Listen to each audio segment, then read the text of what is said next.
Greetings, ghost story lovers, and welcome to my Ghost Stories YouTube channel, a place dedicated in collecting and compiling all sorts of ghost stories told by families and friends from all around the world and sharing it back to the community, you.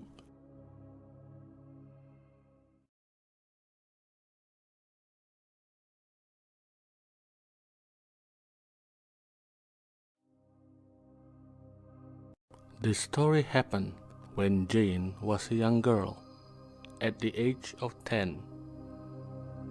She and her father went into the jungle to collect some firewood and checking traps his father sets up a couple of days earlier. Jane's father knows the jungle like the back of his hands.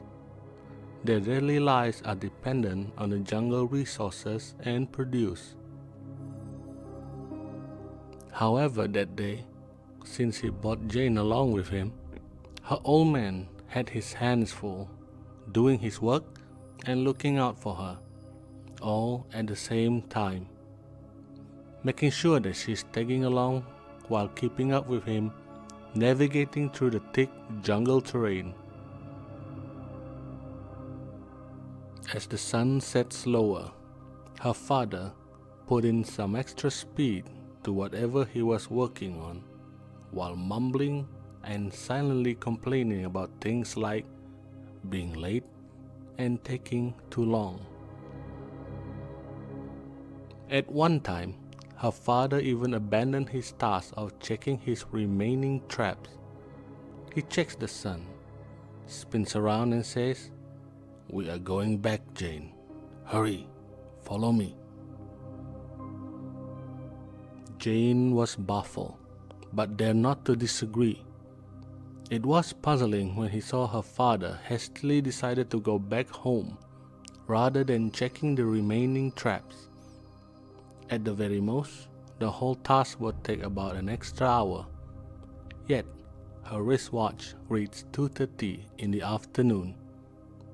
There are plenty of sunlight left, and even if they do end up going home late, the worst time they will arrive home would be around 6 in the evening. For Jane, that's still not too bad. As they make their way back, her father moves faster and faster, checking on the sun as he went by. By the time it's 3:45 in the afternoon, they were almost at a running pace. At first, I didn't realize, but after a while, when my father starts walking, running, stops, and runs again, I've noticed that we always end up coming to the same spot. My father tries different routes, set markers, and scout around for identical landmarks that would lead us back home. Nothing. No matter what, we ended up coming to the same spot again, running in circles.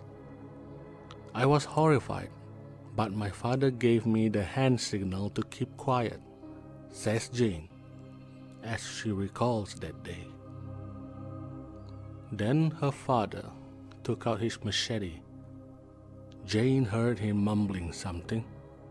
She couldn't make any sense out of it as she slashes the air with his weapon. Then her father put a piece of stick in front of their feet. He ordered her to step over the stick first, followed by him. Surprisingly, after the short and strange ritual, they stopped going around in circles and finally managed to find their way back home. Later that evening, while resting from the jungle hunting trip, Jane asked her father what actually happened to them back then. Her father replied, "The jungle shifted after the clock struck 4 late in the afternoon. This is the time when different worlds, unseen to our human eyes, other dimension, opens itself. And when that happens, it's very dangerous for us to wander outside.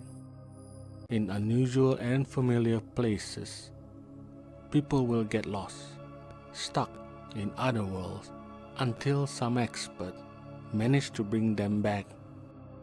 It's dangerous to venture in the jungle around this time, especially for someone so inexperienced, so young, just like you. She asked her father about the short ritual method that he uses when they were lost earlier. I've cut through the other dimension. Since we were being trapped at the early hours, it was quite easy to find our way back from the other world. But the option gets harder and harder with each passing hour. For Jane, the experience was both an interesting insight into the unknown world and the unexplained. It is also a scary one at the same time. Can you imagine stumbling into another world and trapped inside while making your way across the streets?